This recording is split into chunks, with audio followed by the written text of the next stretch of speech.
இப்போது புதிய அறிமுகம் ஆச்சி ஹோட்டல் சாம்பார் 50 கிராம் ரூபாய் 20 மட்டுமே. நேஷனல் ஆரோக்கியா எக்ஸ்போ அண்ட் நம்ம சென்னையில மணப்பாக்கத்தில் உள்ள Heartfulness Institute, Babuji Memorial Ashram. January 9 to 12. Click the link below and register. GT Holidays, South India's #1 travel brand. You know you are special when you're with GT Holidays. Nakkheeran நேயர்களுக்கு வணக்கம். இன்று நம்முடன் கருத்துக்களை பரிந்துரை இணைந்திருக்கிறார் திராவிட வெற்றி கழகத்தின் முதன்மை செயலாளர் வல்லம் பஷீர் அவர்கள். வணக்கம் சார். வணக்கம். அதிமுக பாஜக கூட்டணி, இந்த கூட்டணியில் வேறு யாருமே வரல. மெகா கூட்டணி அமைப்போம் என எடப்பாடி சொல்கிறாரு. ஆனால் அந்த கூட்டணிக்கு யாருமே வரல அப்படிங்கிற பேசு பொருளாகவே இருந்தது. இவர் தான் கத்திட்டு இருக்கிறாரு அப்படின்னு எல்லோருமே சொன்னாங்க. இன்றைக்கி திடீர்னு காலையில் அன்புமணி நேரடியாக போய் எடப்பாடி பழனிசாமியை சந்தித்து பேசியிருக்கிறார். வெளியில் வந்து எடப்பாடி பழனிசாமி செய்தியாளர்கள் சந்திப்பு நடந்தது. செய்தியாளர் சந்திப்பில் அதிமுக தலைமையிலான கூட்டணியில் பாமக இணைஞ்சிருக்கு. இது வந்து 2 கட்சி தொண்டர்களும் நிர்வாகிகளும் தலைவர்களும் விரும்பிய கூட்டணி. திமுக மக்கள் விரோத திமுக அரசு வந்து வீழ்த்தணும், அதுக்காக அமைந்த கூட்டணி. கண்டிப்பாக இது வெற்றி பெறும். மேலும் சில கட்சிகள் இதில் வரும் அப்படின்னு சொல்கிறாரு. எறும்பை போல தேனீக்கள் போல பாஜக, அதிமுக, பாமக 3 கட்சிகளும் இரவு பகல் பார்க்காம கடுமையாக உழைச்சி திமுக அரசை வீழ்த்துவோம் அப்படிங்கிறார் எடப்பாடி. இவர் அன்புமணியும் அதுக்கப்புறம் செய்தியாளர் சந்தித்தார். மக்கள் விரோத அரசு, சமூக நீதிக்கு எதிரான அரசு, அரசு ஊழியர்களுக்கு எதிரான அரசு, மாணவர்களுக்கு எதிரான அரசு, பெண்களுக்கு எதிரான அரசு, இந்த அரசுகள்லாம் திமுக அரசு, இந்த அரசு வந்து போகணும். நான் நடைப்பயணம் 100 நாள் போனேன். அப்போ வந்து இந்த அரசு எப்போ போவோம், தேர்தல் எப்போ வரும் அப்படின்னு எல்லோரும் காத்துட்ருக்குறாங்க. அந்தளவுக்கு இது மக்கள் விரோத அரசு அப்படின்னு சொல்கிறாரு அவர். வெற்றியாக அமையும் அந்த கூட்டணி அப்படிங்கிறாங்க. எப்படி பார்க்குறீங்க? பாமக அதிமுக தலைமையிலான அணியில் வந்து இணையும் என்பது எல்லோருக்கும் தெரிந்த செய்தி தான். பாமகவுக்கு வேற என்ன போக்கடம் இருக்கிறது? பாமக என்று சொல்வதை விட அன்புமணி ராமதாஸுக்கு வேற என்ன வழி இருக்கிறது? அன்புமணி ராமதாஸ் இந்த இடத்துக்கு வந்து நிற்பார் என்பது எல்லோருக்கும் தெரிந்த செய்தி. ஏதோ புதிதாக இன்றைக்கு வந்து கூட்டணியில் சேர்ந்ததை போல, ஏற்கனவே தேசிய ஜனநாயக கூட்டணியில் அங்கம் வகிப்பவர் தான் அன்புமணி. இவர் தேசிய ஜனநாயக கூட்டணியில் அங்கம் வகிப்பதில் எனக்கு உடன்பாடு இல்லை என்று சொல்பவர் தான் ராமதாஸ். பிரச்சனையினுடைய ஆணி வேறே அங்கிருந்து தான் துவங்குது.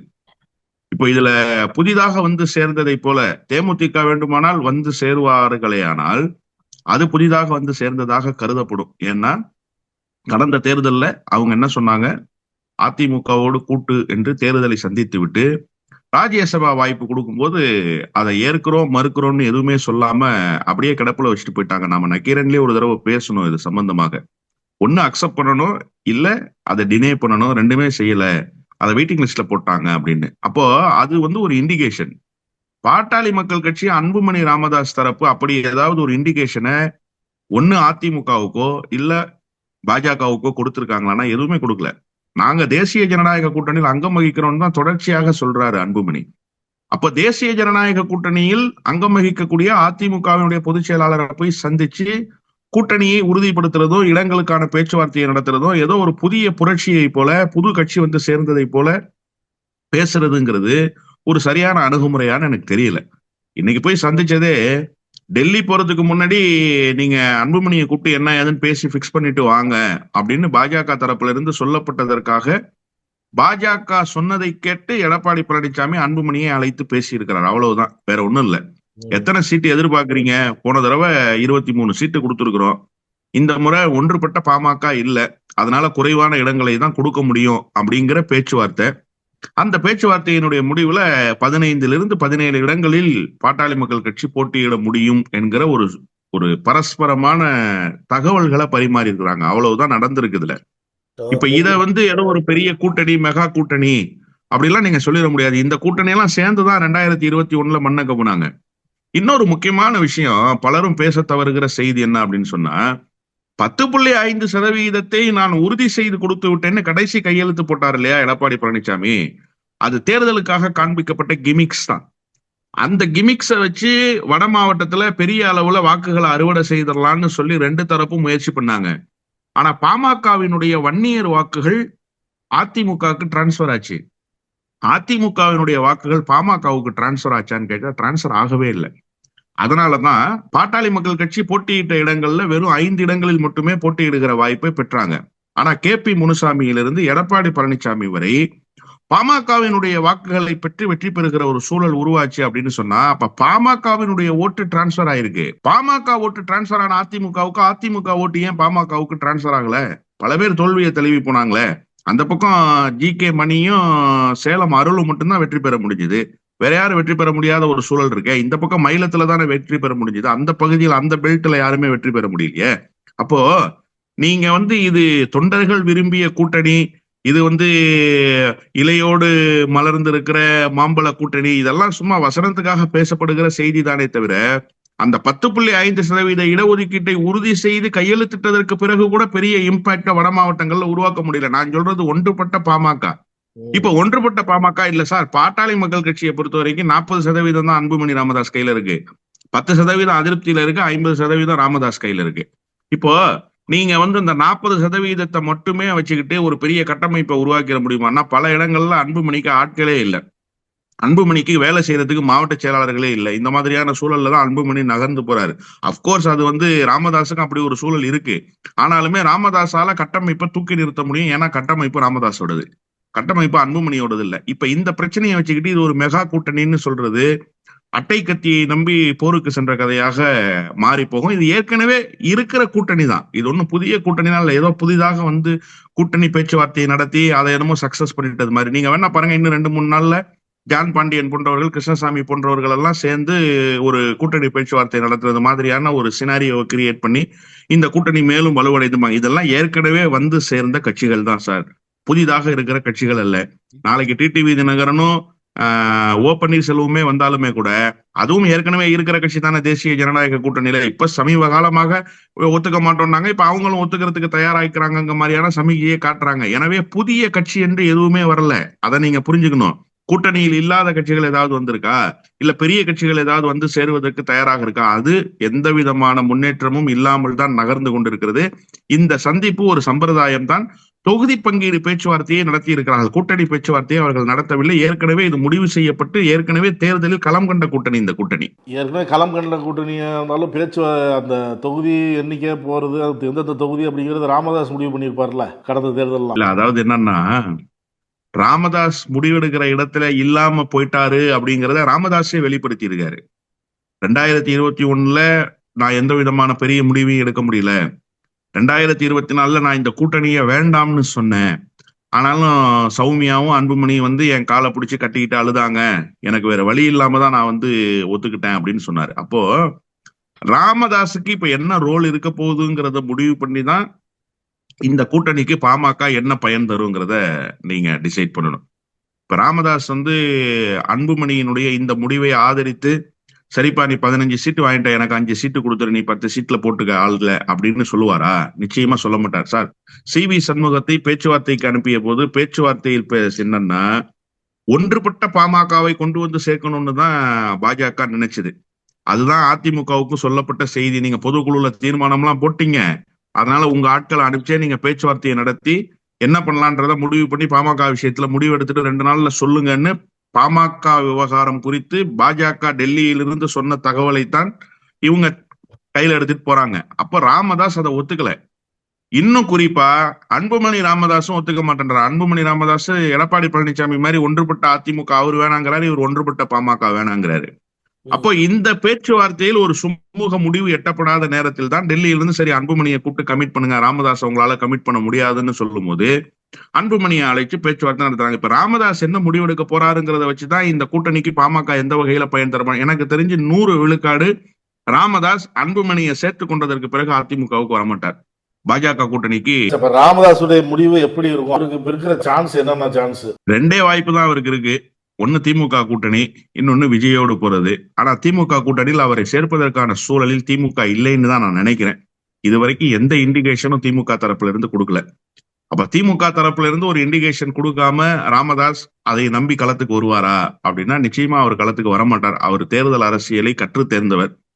இப்போ அவருக்கு இருக்கிற ஒரே ஒரு நெருக்கடி என்ன அப்படின்னு சொன்னா, அன்புமணி 15 இடங்களையோ அல்லது 17 இடங்களையோ அவர் பேரால் இருக்கிற பாமகவுக்கு பெற்றால் அந்த 17 இடத்திலையும் அவர்களை தோற்கடிப்பதுதான் அவருக்கு இருக்கிற ஒரே வேலை. இந்த தேர்தலில் வேற எந்த கணக்கில் அவர் என்ன தமிழ்நாட்டு தேர்தல் களத்தில் நின்று யார் என்று நிரூபிக்க போறாரா, இல்ல சட்டமன்ற பிரதிநிதித்துவத்தை பெற்று அரசியல் கட்சியை பதிவு செய்துக்க போறாரா, இல்ல புதிதாக தன்னுடைய அரசியல் கட்சிக்கு ஒரு அபரிவிதமான வளர்ச்சியை காட்டணும்னு நினைக்கிறாரா? அதெல்லாம் ஒண்ணும் இல்ல. அரசியலினுடைய ஆளாகலங்களை பார்த்து விட்டார். தன்னுடைய அரசியல் எதிரியாக இப்போது தன்னுடைய மகனை கருதுறாரு. தன்னுடைய மகன் வகுத்திருக்கிற வியூகத்துக்கு எந்த விதமான பலனும் கிடைத்து விடக்கூடாது. அதற்கு ஒரு முட்டுக்கட்டை போடணும். முட்டுக்கட்டை போடணும்னா என்ன? 17 தொகுதி அவர் வாங்கினார்னா அந்த 17-15 தொகுதிகளில் அவர்களை வீழ்த்த வேண்டிய முதல் வேலையை செய்யணும். அந்த வேலையை அவர் செய்வாரு. நிச்சயமா வட மாவட்டங்கள்ல தான் வாங்க போறாங்க. எங்காவது 1-2 இடங்கள் வெளியில வாங்குவாங்க. அதை விட்டுட்டு வட மாவட்டத்துல அன்புமணியினுடைய அணியை தோற்கடிக்கிற முழு வேலையையும் ராமதாஸ் செய்வார். தனித்தே கூட களம் காணலாம். ராமதாஸ் தப்பு கிடையாது. 10,000 ஓட்டு வன்னியர்கள் வாக்கு, பாமக வாக்க ஒரு தொகுதிக்கு அன்புமணி போடுற கேண்டிடேட்டை எதிர்த்து போட்டு பிரிச்சுட்டா அங்க அன்புமணி கேண்டிடேட் அவுட்டு. 5,000 வாக்குகளை பிரிச்சுட்டாலே அங்க அன்புமணி கேண்டிடேட் அவுட்டு. இப்ப அந்த வேலைக்கு அவர் வருவாரு. ஒருவேளை கொஞ்சம் புத்திசாலித்தனமா இல்ல விஜயோடு சேர்ந்து போனா விஜயினுடைய வாக்குகளையும் சேர்த்து பெறலாம்னு சொன்னா விஜய்க்கு இப்ப ராமதாஸினுடைய வருகை பெரிய அளவுல பயன் தரும். ஏன்னா ராமதாஸுக்கு ஒரு அரசியல் இமேஜ் இருக்கு, ஒரு மூத்த தலைவர் தமிழ்நாட்டுல அப்படின்னு சொல்லி பெரிய பெரிய தலைவர்களை எல்லாம் சந்திச்சுட்டு வந்துட்டாரு. மூப்பனார், வாழப்பாடி ராமமூர்த்தி, வைகோ, ஜெயலலிதா, கலைஞர், இப்படி எல்லாரையும் பார்த்துட்டாரு. இப்ப விஜயோடு சேர்ந்து நின்றா விஜய்க்கு ஒரு பெரிய லெகசி தானே. மருத்துவர் ஐயாவே எங்க கூட நிக்கிறாருன்றது 25 ஐயா இப்பதான் நீங்க பேசும்போது சொன்னீங்க, அவர் பல அரசியல் களம் காண்டவர், அரசியல் அனுபவம் உள்ளவர் அப்படின்னு நீங்க சொன்னீங்க. அப்படி அவ்வளவு அரசியல் அனுபவம் உள்ளவர் தாவேக்கா போவாரா? அவர் முதல் தேர்தலை கூட சந்திக்கல. அப்படிங்கும்போது அந்த பக்கம் போவாரா அப்படின்னு ஒரு கேள்வி எழுது. இன்னொன்று, இப்போ எப்படி அதிமுகவுக்கு நான் ஓபிஎஸ்ஸை சேர்த்துக்கிறேன், தினகரனை சேர்த்துக்கிறேன், எனக்கு இத்தனை தொகுதியில் கொடுத்துரு, நான் அவங்களுக்கு கொடுத்து நான் இந்த தேசிய ஜனநாயக கூட்டணியில் சேர்த்துக்கிறேன் அப்படிங்கிற மாதிரி பாமகவுக்கு இத்தனை கொடுத்துருங்க, இப்போ அன்புமணி கொடுத்தது போல் அவருக்கு இத்தனை பிரித்து கொடுத்துருங்க, நாங்கள் சேர்த்துக்கிறோம் பாமகவை அப்படின்னு பாஜக ஏதாவது ஒரு அந்த மாதிரி ஒருங்கிணைந்த பாமக இல்லை ஒருங்கிணை அந்த எத்தனை அணி இருந்தாலும் எல்லாருமே ஓரணியில் இருக்கணும் தேர்தலுக்கு மட்டும் அப்படிங்கிற மாதிரி பேசிட்டு வருதுல ஏடிஎம் கேட்டேன். அதே மாதிரி இங்கேயும் அந்த மாதிரி ஏதாவது நடக்குமா? இல்ல, பாமகவினுடைய இந்த பிளவுக்கு காரணமே ஈகோ கிளாஷ் தான். யாரோட கட்டுப்பாட்டுல கட்சி இருக்குங்கிறது தான் அங்க இருக்கிற முக்கியமான பிரச்சனையே. இப்ப நீங்க இது அன்புமணி ராமதாஸை கூப்பிட்டு கமிட் பண்ணாம அன்புமணியையும் ஒரு டிஸ்டன்ஸ்ல நிறுத்தி ராமதாஸையும் ஒரு டிஸ்டன்ஸ்ல நிறுத்தி பேச்சுவார்த்தையை கிராஜுவலா நடத்தி ராமதாஸ் மூலமாகவே இது நடப்பது போன்ற ஒரு தோற்றத்தை உருவாக்கி இருந்தா ராமதாஸ் காம்ப்ரமைஸ் ஆயிருக்கிறதுக்கு வாய்ப்புகள் நிறைய இருக்கு. ராமதாஸ் சொன்னோம், பாட்டாளி மக்கள் கட்சி பாஜக தீண்டத்தகாத கட்சி என்று அறிவித்து விட்டு களத்துக்கு வருகிற கட்சி அல்ல. சமூக நீதிக்காக பாடுபடுகிறோம் என்று சொல்லி மதவாதத்தின் பெயரால் அரசியல் செய்கிறவர்களை எதிர்க்கிற கட்சி அல்ல. ஏற்கனவே பல நேரங்கள்ல கூட்டு வச்சிருக்கிறாங்க, அமைச்சரவையில பங்கேற்றிருக்கிறாங்க. இப்ப சமீபத்துல மோடியினுடைய அரவணைப்பில் வளர்ந்தவர்கள் தான். அதனால அது ஒண்ணும் அவர்களுக்கு பிரச்சனையே கிடையாது. ஆனா நீ அன்புமணியை கூப்பிட்டு பேச்சுவார்த்தையை நடத்தி முடிச்சுட்டு என்ன காம்ப்ரமைஸ் பண்ணா நான் எப்படி ஒத்துக்க முடியும்? அந்த ஈகோ கிளாஷ் அவருக்கு இருக்கும்ல. ஆனா நிச்சயமா அதுக்கு ஒத்துக்க மாட்டாரு. பாஜகவினுடைய அந்த முயற்சி பலனளிக்காது. ஒண்ணு, நீங்க ரொம்ப அழகா கேட்டீங்க, அவர் ஒரு நெடிய பாரம்பரியம் கொண்ட தலைவர், ஒரு தேர்தலை கூட சந்திக்காத விஜயை நம்பி போவாரா அப்படின்னு கேட்டா அவருக்கு வேற ஆப்ஷனே இல்லை. இப்ப நான் சொன்னேன் இல்லையா, அவருக்கு அன்புமணியை வீழ்த்துறது ஒண்ணுதான் இப்போது இருக்கக்கூடிய ஒரே அஜெண்டா. அந்த அஜெண்டாவை வெளிப்படையா அவர் செய்வார். அதாவது திரைமறைவுல ஹிடன் அஜெண்டாவா செய்ய வேண்டிய அவசியமே அவருக்கு இல்லை. நேரடியாகவே அன்புமணிக்கு ஓட்டு போடாதீங்க, அன்புமணி தான் இந்த சமுதாயத்தினுடைய மிகப்பெரிய கேடு, பாட்டாளி மக்கள் கட்சியினுடைய இந்த நிலைக்கு அன்புமணி தான் காரணம்னு நேரடியா போய் பிரச்சாரம் பண்ணுவார். நேரடியா பிரச்சாரம் பண்ணி அப்ப அன்புமணியை வீழ்த்துறதுக்கு 2000 ஓட்டு 3000 ஓட்டு ஒரு தொகுதிக்கு கூடுதலா இவர் போடுற கேண்டிடேட்டுக்கு கிடைக்கும்னு சொன்னா அந்த 2000 ஓட்டு 3000 ஓட்டு பெரிய பலம்ல, அதை ஏன் இழக்கணும்னு தானே அவர் நினைப்பார். இப்போ அவருக்கு சட்டமன்ற பிரதிநிதித்துவத்தை பெற வேண்டும் என்பது அல்ல சார் கணக்கு. பெண்ணாகரம் இடைத்தேர்தலில் போய் நின்னாரு, 2வது இடம் வந்தாங்க பாட்டாளி மக்கள் கட்சி. பெண்ணாகரம் இடைத்தேர்தலில் நிக்க முடியாது, நின்னா வெற்றி பெற முடியாது, அவர்களுக்கு நன்றாகவே தெரியும். தெரிஞ்சேதானே போய் நின்னாங்க. அப்ப அந்த களத்துல என்ன சொல்ல விரும்புனாங்கன்னா, பாட்டாளி மக்கள் கட்சி நாங்க வலுவா இருக்கோம், நான் ஒன்னும் தமிழ்நாட்டு அரசியல் களத்துல வட மாவட்ட அரசியல் களத்துல ஒரு போர்ஸா இல்லாம போயிட்டேன்னு நீங்க நினைச்சிடாதீங்கன்னு அவர் இந்த நாட்டு மக்களுக்கு சொல்வதற்கு, குறிப்பாக ஆளுகிற கட்சிகளுக்கு சொல்வதற்கு அந்த பெண்ணாகரம் இடைத்தேர்தலை அவர் பயன்படுத்தினார். அது மாதிரி இந்த முறை அவர் ரொம்ப தீர்க்கமாக என்ன செய்வாருன்னா, நான் தான் பாட்டாளி மக்கள் கட்சி, நான் தான் வன்னியர்களினுடைய தலைவர், அவர்கள் என்னைத்தான் குலதெய்வமாக வணங்குகிறார்கள்ங்கிற ஒரு அறிவிப்பை இந்த தேர்தலின் மூலமாக செஞ்சு அன்புமணியை வீழ்த்தணும்னு நினைப்பாரு. அதற்கு எந்த வகையிலெல்லாம் வியூகங்களை வகுக்க முடியுமோ அந்த வகையிலெல்லாம் வகுப்பாரு. ரொம்ப வேணாம், ஒரே ஒரு முயற்சி தான். அவர் ரொம்ப அழகா என்ன செய்வாருன்னு கேட்டீங்கன்னா, திமுக கூட்டணிக்கு போவதற்கு 100 விழுக்காடு விரும்புவார். எனக்கு தெரியும் ராமதாஸ் 100 விழுக்காடு. நீங்க 8 தொகுதி திமுக கொடுக்குதுன்னா 8 தொகுதியையும் வாங்கி கொண்டு அன்புமணியை வீழ்த்துகிற களத்தில் போய் நிற்பாரு. ஆனா இப்ப திமுக சேர்க்கிற மனநிலையில் இருக்கிறாங்களான்றதுதான் $1 மில்லியன் கொஸ்டின். ஏற்கனவே அண்ணன் திருமா ஒரு நெருக்கடி சொல்லிட்டாரு, பாமக பாஜக இருக்கிற அணியில் நாங்க இருக்க மாட்டோம் அப்படின்னு சொல்லிட்டாரு. ஆனா இந்த நேரத்துல உண்மையிலேயே பாமகவை அரவணைக்க வேண்டிய சூழலில் திமுக இருக்கா அப்படின்னு கேட்டா திமுக இல்ல. ஆனா திமுகவை தழுவி நிற்க வேண்டிய இடத்தில் யார் இருக்கிறான்னு கேட்டா ராமதாஸ் இருக்கிறாரு. அப்போ இந்த நேரத்துலதான் ஒரு வியூகத்தை வகுக்க வேண்டிய கட்டாயம் இருக்கு. நீங்க ராமதாஸ் எத்தனை நாளைக்கு கட்சி நடத்திடுவாரு? ராமதாஸ் பாட்டாளி மக்கள் கட்சியினுடைய வீரியத்தை அதே நிலையில எடுத்துட்டு போயிட முடியுமா? பாட்டாளி மக்கள் கட்சியினுடைய தேவை இப்ப தமிழ்நாட்டு அரசியல் களத்துல இருக்கா? நிச்சயமா இல்ல. பாமக செய்ய வேண்டிய பணிகள் எல்லாம் செய்து முடிச்சிச்சு சார். இப்ப அது ஒரு சாதிய கட்டமைப்பாக மாறி போய் நிக்குது. இந்த நேரத்துலதான் அண்ணன் திருமா கொஞ்சம் சமரசத்தோடு ராமதாஸை சேர்த்துக்கலாம்னு நினைச்சா பாட்டாளி மக்கள் கட்சியை ஒட்டுமொத்தமாக முடிக்க முடியும். அன்புமணியை வீழ்த்திட்டா பாட்டாளி மக்கள் கட்சி ஒன்றும் இல்லாமல் போகும். இதுதான் யதார்த்தமான உண்மை. அப்போ இந்த நேரத்துல என்ன முடிவெடுக்க போறாங்க, திமுக கூட்டணியில என்ன முடிவெடுப்பாங்கன்றதெல்லாம் தெரியாது. ஆனா அவருக்கு டோர் ஓபன் ஆகாது, அது மட்டும் நல்லா தெரியுது பார்க்கும்போது. டோர் ஓபன் ஆகிறதா இருந்தா எப்போதும் அந்த டோரை மெல்ல தட்டி அறிவாலயத்துல போய் ஒரு மரியாதை நிமித்தமான சந்திப்பை நடத்திட்டு வந்திருப்பாரு. அதற்கான சூழல் இப்ப இல்ல. அன்றைக்கு இருந்த கலைஞரும் இன்றைக்கு இல்லைன்றதை நாம உணரணும். அண்ணன் முதலமைச்சர் ஸ்டாலின் அவர்கள் கலைஞர் போன்ற பாணியை கையில் எடுப்பவர் அல்ல. எதிரிக்கு எதிரி நண்பன் என்றெல்லாம் அவர் ஒரு கொள்கை வழி பயணத்தை முன்னெடுக்கிறார். கலைஞரையே முந்தி சென்று அவர் கொள்கை வழி பயணத்தை முன்னெடுக்கிறார். அவர் அந்த கூட்டணியில எந்த சலசலப்பும் வந்துடக்கூடாதுன்றதுல தாயுள்ளத்தோடு நடந்துகிறார். அதனால பல நெருக்கடிகளை சந்தித்தாலுமே கூட பரவாயில்லைன்னு சகித்து கொண்டு போற மனநிலை அவர்கிட்ட இருக்கு. அதனால இவருக்கு வேற ஆப்ஷன் இல்லைன்ற பட்சத்துல விஜயை பயன்படுத்தி கொள்ளலாம் என்கிற முடிவுக்கு ராமதாஸ் வருவார். அந்த முடிவுல ஒண்ணும் தப்பு இல்லை. அவருக்கு அரசியல் களத்துல தன்னால் வளர்க்கப்பட்ட மகனை வீழ்த்த வேண்டும் என்கிற ஒரு போருக்கு வந்துட்டதுக்கு பிறகு பறவையின் கழுத்தும் அம்பின் முனையும் கண்களுக்கு தெரியணும்னு பேரறிஞர் பெருந்தகை அண்ணா சொன்னது மாதிரி இப்ப அன்புமணியை வீழ்த்துவது ஒன்றுதான் கடமைன்னு வந்ததற்கு பிறகு எதை செய்து அதை வீழ்த்தினால் என்ன, யாருடைய கூட்டணியில் அமைந்து வீழ்த்தினால் என்ன, ஏதாவது ஒரு கூட்டணியை அமைத்து வீழ்த்த வேண்டும் என்கிற நிலைக்கு அவர் நிற்பார். அதற்கு விஜய் சரியான தேர்வாக இருப்பார் என்று அவர் கருதக்கூடும். இப்ப கூட்டணி வச்சதுக்கு அப்புறம் ஒரு செய்தி பரவுது, 17 இடங்கள் பாமகவுக்கும் ஒரு ராஜ்யசபா உறுப்பினர் பதவியும் கொடுக்கப்படும் அப்படின்னு சொல்லி செய்திகள் பரவுது. அதை எப்படி பாக்குறீங்க? உண்மையிலேயே அப்படி ஒரு பேச்சுவார்த்தை நடந்திருந்தால் எடப்பாடி பழனிசாமியை விட கடைந்தெடுத்த முட்டாள் அரசியலில் யாருமே இருக்க முடியாது. இப்ப நீங்க இவ்வளவு ஆஃபரை கொடுத்து அன்புமணியை கூப்பிடணும்னு எந்த அவசியமும் கிடையாது. என்ன பொறுத்த வரைக்கும் அன்புமணிக்கு 10 சீட்டு நீங்க தரேன்னு சொல்லியிருந்தா கூட அன்புமணி இந்த கூட்டணிக்கு வந்துதான் ஆகணும், வேற வழியே கிடையாது. நீங்க ராமதாஸ் இருந்து நான் ஒரு பெரிய லீடரா எமர்ஜ் ஆகி வந்துட்டேன், நான் தான் பாட்டாளி மக்கள் கட்சின்னு ஒரு கிளைமிங் வைக்கிறார் இல்லையா அவரு. அந்த கிளைமிங்கை எப்படி ப்ரூவ் பண்ணுவாரு களத்துல? கூட்டணி அமைச்சு தானே ப்ரூவ் பண்ண முடியும். 4 பேரை வெற்றி பெற வச்சு தானே ப்ரூவ் பண்ண முடியும். அப்ப நீங்க வெற்றி பெற வைத்து 4 பேரை சட்டமன்ற பிரதிநிதித்துவத்தை பெற வைக்கணும்னா அதிமுக கூட்டணி தவிர உங்களுக்கு என்ன வாய்ப்பு இருக்கு? திமுக கூட்டணி உங்களை சேர்ப்பாங்களா? அறிவாலயம் இருக்கிற தெரு பக்கம் கூட அன்புமணி போக முடியாது.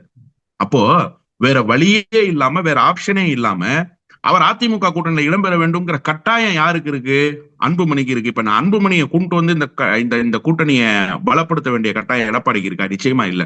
அப்ப 10 சீட்லயே பேசி முடிக்க முடியுங்கிறத 15 சீட்டு 17 சீட்டு வரைக்கும் கொண்டு போனதே எடப்பாடியினுடைய கையாலாகாத தனம் தான். இப்ப அந்த கையாலாகாத தனத்துல நீங்க தேமுதிகவுக்கு ஒரு ஆஃபர் கொடுத்தீங்கன்னா அன்னைக்கு நிலைமைக்கு தேமுதிக விட்டா வேற கட்சி இல்ல சார். அதிமுகவுக்கு தேசிய ஜனநாயக கூட்டணியில எல்லாரும் போயிட்டாங்க, இருந்த ஒரே கட்சி தேமுதிக மட்டும்தான். அதனால தேமுதிகவை தக்க வச்சுக்க வேண்டிய கட்டாயம் இருந்துச்சு, அதை அந்த அம்மா ஏற்கல. இப்ப தேமுதிகவுக்கு அந்த ஆஃபரை கொடுத்து சட்டமன்றத்துல குறைந்தபட்ச தொகுதியை நாங்க தர்றோம், அதிகபட்சமா கேட்காதீங்க, 10 சீட்டு தரோம் 12 சீட்டு தரோம்னு அவங்கள கொண்டு இந்த கூட்டணிக்குள்ள பிக்ஸ் பண்ணீங்கன்னா அது ராஜதந்திரம். வருவதற்கு தயாராக இருந்து உங்களுடைய வீட்டு வாயில் எப்போது திறக்கும் என்று காத்திருக்கிற அன்புமணிக்கு போய் நீங்க ராஜ்யசபா சீட்டு கொடுத்தீங்கன்னா இதை விட முட்டாள்தனம் ஒண்ணு இருக்கா? இன்னொன்னு, எடப்பாடி பழனிசாமி என்ன நினைக்கிறாருன்னா எப்படியும் தனக்கு ஒரு சீட்டு கிடைக்காது. ஏன்னா செங்கோட்டையன் ரிசைன் பண்ணிட்டாரு, மனோஜ் பாண்டியன் ரிசைன் பண்ணிட்டாரு, வைத்திலிங்கம் ஓபிஎஸ் ஆதரவு எம்எல்ஏ இன்னொருத்தர் ஓபிஎஸ், இந்த ஓட்டுகள் எல்லாம் அவருக்கு கிடைக்காது. அப்ப போட்டி கேண்டிடேட் ஒண்ணு போட்டா அந்த போட்டி கேண்டிடேட் என்ன பண்ணுவாரு? நிச்சயமா திமுகவை எதிர்த்து நிக்க முடியாது, திமுக தான் வெற்றி பெறும், 5 திமுகவுக்கு தான் கிடைக்கும். இப்படி ஒரு கணக்கு இருக்கு. அதனால எடப்பாடி பழனிசாமி பாட்டாளி மக்கள் கட்சிக்கு கொடுத்து மெல்ல தோற்பதாக இருந்தால் தோற்று போகட்டும்ங்கிற மனநிலைக்கு கூட வந்திருக்க கூடும். ஆனா அப்படி இருந்தாலும் அது அதிமுகவுக்கு வீக்கு. இவ்வளவு பெரிய ஆஃபரை கொடுத்து ராமதாஸினுடைய மகனை கூட்டு வர வேண்டிய அவசியம் எந்த கட்டத்திலும் எடப்பாடி பழனிசாமிக்கு இல்ல. அதை செய்திருந்தால் ஒரு வரலாற்று பிழைக்கு காரணமாக இருக்கிறார் எடப்பாடி பழனிசாமி என்றுதான் சொல்வேன். காலையில அன்புமணி கூட பேசினாங்க, மதியானம் எடப்பாடி பழனிசாமி டெல்லி விரைகிறார், மற்ற கட்சிகளுக்கு எப்படி தொகுதி பங்கி பிரிச்சு கொடுக்கறது உள்ளிட்ட பல்வேறு விஷயங்கள் குறித்து பேச டெல்லி பாஜக தலைவரை சந்திக்க டெல்லி விரைகிறார் அப்படின்னு ஒரு செய்தி. அதிமுகவை பத்தி இன்னொரு பரபரப்பான செய்தி என்னன்னா, ஆளுநர்கிட்ட மனு கொடுத்துருக்காங்க. ஆளுநரை சந்திச்சு தமிழகத்தில் திமுக ஆட்சி வந்ததுக்கு அப்புறம் 4 லட்சம் கோடி ஊழல் நடந்திருக்கு, ஒரு வருஷத்துக்கு ஒரு தடவை அந்த கடன் சுமை அதிகமாகிட்டே இருக்கு, இப்போ 4 லட்சத்துல கூடுதலாக கடன் சுமை கொண்டாந்து கொடுத்துட்டாங்க அப்படின்னு எடப்பாடி பழனிசாமி சொல்றாரு. அதோடு மட்டும் இல்லை, துறை வாரியா எவ்வளவு ஊழல் நடந்திருக்குங்கிற தொகையும் சொல்லி சொல்றாரு. இல்ல, இன்னைக்கு இது ரொம்ப ஹைலைட்டான சப்ஜெக்டா பார்க்கணும். ஏன்னா இதே மாதிரி ஒரு ஃபைலோட எடப்பாடி பழனிசாமி குறித்த புகார்களை அன்புமணி எடுத்துக்கிட்டு ஆளுநர் மாளிகைக்கு போனார். இன்னைக்கு அன்புமணி கூட்டணியில பிக்ஸ் ஆயிருக்காரு. பிக்ஸ் ஆயிருக்கிற இந்த நாள்ல இந்த செய்தி வந்திருக்கிறது வைஸ் வெர்சாவா இருக்குன்னு தான் நான் பாக்குறேன். இன்னொன்னு, அன்னைக்கு அன்புமணி எடுத்துட்டு போனதுல ஒரு அரசியல் இருக்கு. இப்ப தேர்தல் நெருங்குகிற காலம். நீங்க மக்கள் மன்றத்துல நிக்கணுமா, ஆளுநர் மாளிகையில போய் நிக்கணுமா? நீங்க ஒரு எதிர்கட்சி தலைவர் தானே. ஆப்போசிஷன் பார்ட்டி இஸ் ஷேடோ கவர்மெண்ட்னு சொல்லுவார் அண்ணா. அப்போ ஒரு ஷேடோ கவர்மெண்ட்டை ரன் பண்ற வல்லமை பெற்றிருக்கிற ஒரு எதிர்கட்சி தலைவர் மக்கள் மன்றத்துல இந்த துறை சார்பில் இவ்வளவு ஊழல் நடந்திருக்குன்னு பேசுவதற்கு தெம்பும் திராணி இல்லாம ஆளுநருடைய கால்களை போய் நக்கி பிழைக்க வேண்டிய இடத்துல நீங்க நிக்கிறீங்கன்னா எவ்வளவு மோசமான நபராக நீங்கள் வெளிப்படுகிறீர்கள் என்பது தெரியுதா? ஒண்ணு. ரெண்டாவது, ஆளுநருக்கு என்ன சார் அதிகாரம் இருக்கு? ஆளுநருடைய அதிகாரம் என்ன என்பதை வரையறுத்திருக்கிற திராவிட மாடல் முதலமைச்சர் ஆட்சி செய்து கொண்டிருக்கிற தமிழ்நாட்டில் ஆளுநர் மாளிகையில் போய் நின்று கொண்டு ஒரு செத்த பாம்புக்கு மகுடி ஊதுகிற வேலையை போய் நீங்க செய்திருக்கிறீங்கன்னா அப்ப நீங்கள் யார்? உங்களுக்கு மாநில சுயாட்சி என்று ஒன்று இருக்கிறதா? அந்த கொள்கை என்றால் என்னவென்று உங்களுக்கு தெரிகிறதா? இவ்வளவு மோசமாகவா நீங்கள் வெளிப்பட வேண்டும்? சரி, நான் இன்னொரு கேள்வி கேட்கிறேன். நீங்க இன்னைக்கு டெல்லிக்கு புறப்பட்டு போயிருக்கீங்க. உங்க அமித்ஷா கிட்ட போய், உங்க சூப்பர் பாஸ் கிட்ட போய் இந்த ஊழல் பட்டியலை எல்லாம் கொடுத்து அமலாக்கத்துறையை வைத்து சிபிஐ வைத்து விசாரணை நடத்திட வேண்டியதானே? ஏன் இந்த கிமிக்ஸ், இந்த நாடகம் எதுக்கு? அதை நீங்க செய்துட்டு போங்க. இந்த நாட்டு மக்களுக்கு அம்பலப்படுத்துங்க. அமலாக்கத்துறை தான் எல்லா விதமான சர்வ பலம் கொண்டிருக்கிற அமைப்பாச்சே. அவர்களை வைத்து இந்த கேஸ் ஸ்ட்ரென்தன் பண்ணுங்க. அந்த துறை ரீதியான அமைச்சர்களை லாக் பண்ணுங்க. அவர்கள் மீது வழக்கு தொடுங்க. முடியுமா அவங்களால? அதை செய்யாமல் ஆளுநர் மாளிகைக்கு போய் நிற்பதும் ஆளுநர் மாளிகையில் போய் மண்டியிடுவதும் என்ன ஒரு மோசமான அணுகுமுறை என்பதை இந்த நாட்டு மக்கள் பார்த்து கொண்டே இருக்காங்க. இது எந்த வகையிலும் பயன் தராது. எடப்பாடி பழனிசாமி தன்னுடைய அரசியல் வாழ்வின் கடைசி நிமிடத்துக்கு நகர்ந்து கொண்டிருக்கிறார் என்பதை இந்த ஆளுநர் மாளிகைக்கு சென்று கொடுத்திருக்கிற புகார் உணர்த்துகிறது. ஓய்வு பெற்ற உச்சநீதிமன்ற நீதிபதி தலைமையில விசாரணை ஆணையம் அமைக்கப்படணும், அப்பதான் உண்மை வெளியாகும் அப்படிங்கிறாரு.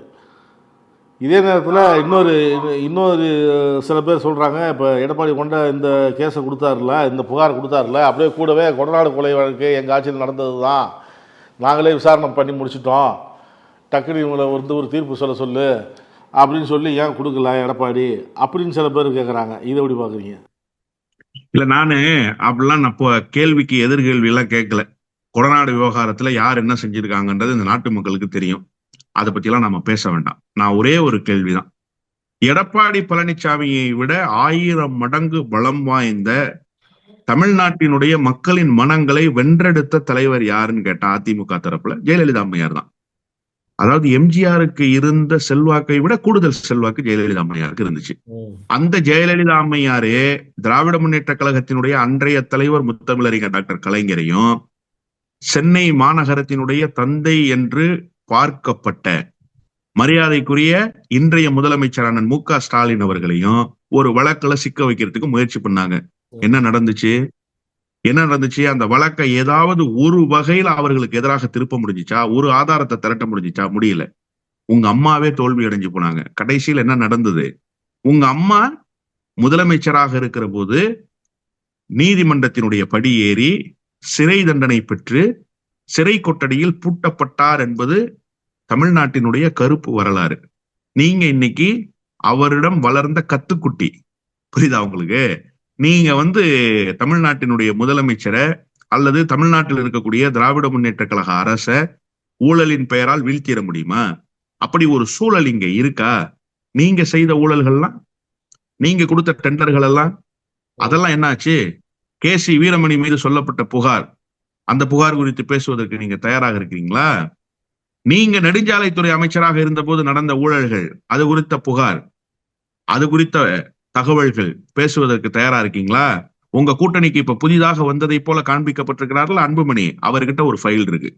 அந்த ஃபைலை வாங்கி பாருங்க. உங்க தரப்புல யார் யாரெல்லாம் ஊழல் செஞ்சிருக்காங்கிற பட்டியலை அவர் வச்சிருக்காரு. நீங்க இதெல்லாம் பேசாம இப்ப முதலமைச்சர் குறித்தும் தமிழ்நாடு அமைச்சரவை குறித்தும் பேசுறதுங்கிறது கடைசி நேரத்தில் நீங்கள் எடுத்திருக்கிற ஆயுதம் உங்களுக்கு எந்த வகையிலும் பயன் தராமல் போகும் என்பதை தேர்தல் காலம் உங்களுக்கு உணர்த்தும். சார், மேலே எந்த கட்சிகள் சேரும்? தேமுதிக சேர்றதுக்கு வாய்ப்பு இருக்கா? இப்போ அவங்க கள்ளக்குறிச்சியில் மாநாடு வச்சுருக்கிறாங்க. மாவட்ட செயலாளர் கூட்டத்தில், நிர்வாகிகள் கூட்டத்தில் ஆலோசனை கேட்டாங்க. ஒவ்வொரு நிர்வாகியும் யார் கூட கூட்டணி வைக்க விரும்புகிறோம் அப்படிங்கிறத ஒரு ஃபுல் பண்ணி போடுங்க அப்படின்லாம் சொல்லி அந்த பெட்டியில் வாங்கினாங்க. தேமுதிக நிலை பெற வேண்டும் என்று சொன்னால் அது திமுக கூட்டணியில் இடம்பெற வேண்டும். ஆனா அது திமுக கூட்டணியில் இடம்பெறுவதற்காக வாய்ப்புகள் இருக்கிறதா என்பதை திமுகவோடு பேச்சுவார்த்தையை நடத்திய தேமுதிக தான் சொல்ல வேண்டும். அவங்க என்ன பேசியிருக்காங்க, அவங்களோட அணுகுமுறை என்னவாக இருக்கு அப்படிங்கிறத. அந்த கட்சியினுடைய நலன் சார்ந்து பேச வேண்டும் என்று சொன்னால், அந்த கட்சி சட்டமன்ற பிரதிநிதித்துவத்தை நீண்ட நாட்களுக்கு பிறகு பெற வேண்டும் என்று சொன்னால், ஏன்னா 2016 குறிப்பிடத்தக்க வெற்றியை பெற்றிருக்க வேண்டும் கேப்டன் விஜயகாந்த். அது தடுக்கப்பட்டது. அதன் பிறகு 2021 அவர்கள் அமைத்த வியூகம் மிக மிக மோசமான நிலைக்கு போய் சேர்ந்தது. கிட்டத்தட்ட 10 ஆண்டுகள் சட்டமன்ற பிரதிநிதித்துவமே இல்லை. எதிர்கட்சியாக இருந்த கட்சி தமிழ்நாட்டுல இப்ப சட்டமன்ற பிரதிநிதித்துவத்தை பெற வேண்டும். ஒரு குறிப்பிட்ட வெற்றியை விஜயகாந்த் அவர்களுடைய மறைவுக்கு பிறகு பெறணும்னு சொன்னா அது திமுக கூட்டணியில் இடம்பெறுவது ஒன்றுதான் சரியாக இருக்கும். அதிமுக கூட்டணியில் இடம்பெறுவார்களே ஆனால் மீண்டும் இருந்த இடம் தெரியாமல் போவாக. இது அந்த கட்சியினுடைய நலன் சார்ந்து சிந்திக்க வேண்டிய முடிவு. அதே நேரத்துல அதிமுக கூட்டணியை அவர்கள் விரும்புவது போன்ற எந்த தோற்றமும் இல்லை, எந்த சூழலும் இல்லை. ஏன்னா எங்களுடைய தலைமை ஒருங்கிணைப்பாளர் திமுக கூட்டணி என்று முடிவெடுத்ததற்கு பிறகு, திமுக சார்பு என்று முடிவெடுத்ததற்கு பிறகு எங்களுக்கு அழைப்பு வந்தது கேப்டன் விஜயகாந்த் அவர்களுடைய நினைவு நாளுக்கு வர சொல்லி. தமிழ்நாட்டினுடைய முதலமைச்சரை சந்தித்து அழைப்பு விடுத்தாங்க. துணை முதலமைச்சர் பங்கேற்றிருக்கார். எனவே திமுக கூட்டணியை நோக்கி அவர்கள் நகர்வதாகத்தான் நான் புரிந்து கொள்கிறேன். அதிமுகவை நோக்கி நகர்வதாக இருந்தால் அந்த ராஜ்யசபாவை அப்பவே அக்செப்ட் பண்ணியிருப்பாங்க. அவர்களுக்கு ஒரு அழைப்பை விடுத்திருப்பாங்க. அந்த மாதிரியான எந்த சூழலும் இல்லை என்றுதான் நான் கருதுகிறேன். இப்போ சார், கடந்த முறை 23 வாங்கி 5 சீட்டு ஜெயிச்சாங்க பாமக. இப்போ ஒன்றுபட்ட பாமகவா இல்லை. பாமக தனியாக, அதாவது அன்புமணி தனியாக, ராமதாஸ் ஐயா தனியாக இருக்கிறாரு. இப்போ 23 கொடுக்குறாருன்னு வச்சுக்குவோம். இவங்களுக்கு எத்தனை எம்எல்ஏ வரதுக்கான வாய்ப்பு இருக்குன்னு நினைக்கிறீங்க? இல்லை அப்படி குறைச்சா ரொம்பலாம் குறைக்க மாட்டாங்க, 20, 17, 18 அந்த மாதிரி குறைப்பாங்க. அப்படி குறைச்சா எத்தனை எம்எல்ஏக்கள் இவங்களுக்கு கிடைப்பாங்க? 15 இடங்கள் கொடுப்பதற்கான வாய்ப்புகள் தான் இருக்கு அதிகபட்சமாக. 15 இடங்கள் கிடைத்தால் அதில் 2 இடங்களில் வெற்றி பெற்றாலே அது மகத்தான வெற்றி தான் அன்புமணியை பொறுத்த வரைக்கும். அதற்கான சூழலே இருக்குமான்றது தெரியல. ஏன்னா அதிமுகவினுடைய வாக்கு வங்கியை சிதலமடைந்து போனதற்கு பிறகு அதிமுகவை நம்பி களத்துக்கு வருகிற கூட்டணி கட்சிகள் என்ன நிலைமைக்கு ஆளாவாங்க, அவங்களுடைய சூழல் என்னவாக மாறும்? நிச்சயமாக பெரிய அளவில் அது பயன் தராது. 2 இடங்களில் வெற்றி பெற்றாலே அது மகத்தான வெற்றியாக கருதி கொள்ள வேண்டும். 15 இடங்களை தாண்டி கூடுதலான இடங்களை பெற முடியாது. ரொம்ப போனா 17 இடங்கள் கொடுக்கலாம், அவ்வளவுதான் கொடுப்பாங்க. அப்படிதான் இன்றைக்கு பேச்சுவார்த்தை நடந்ததாக செய்திகள் வருகிறது. எனவே பாட்டாளி மக்கள் கட்சிக்கு இந்த கூட்டணி, குறிப்பாக அன்புமணி தரப்புக்கு இந்த கூட்டணி பெரிய வகையில் பயன் தராது. அவர்களுக்கு வேறு வழி இல்லாமல் இந்த கூட்டணியை வைத்திருக்கிறார்கள், அவ்வளவுதான். கருத்துக்களை பகிர்ந்ததுக்கு நன்றி சார். நன்றி. நக்கீரன் டிவிக்கு சப்ஸ்கிரைப் செய்யுங்கள். உங்கள் ஆதரவே எங்கள் பலம். ஆசிரியர்களுக்கு நண்பனாகவும் மாணவர்களுக்கு ஆசானாகவும் திகழும் தேர்வு வழிகாட்டி. ஒவ்வொரு பாடத்திற்கும் அனுபவமிக்க ஆசிரியர்களின் துல்லியமான தெளிவான விடைகள். CNC இருக்கு, தேர்வு பயம் எதற்கு? இது தீரன் பப்ளிஷிங் ஹவுஸ் விற்பனை வெளியீடு.